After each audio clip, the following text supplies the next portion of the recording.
Hey everyone, in this video, I'm going to show you how to copy pages between your Canva designs, making it easy to repurpose your best work across different projects.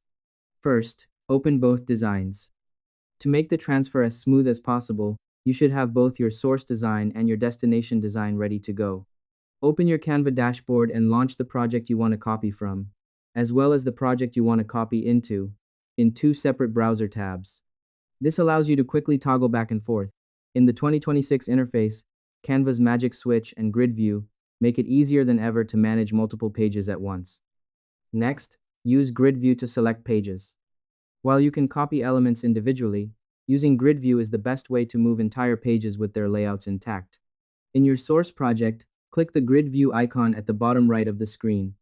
This displays all your pages as thumbnails.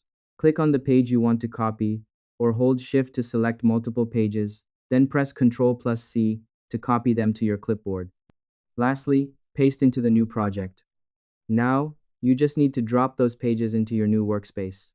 Switch to the tab with your destination project and click the grid view icon there as well.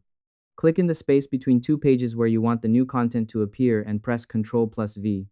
And that's all there is to it. To copy pages between designs in Canva, open both projects, enter grid view in the source file to copy your selected thumbnails, and then paste them into the grid view of your new project. Use the resize prompt to ensure everything fits perfectly in your new layout. I hope this helped you out and I see you in the next one.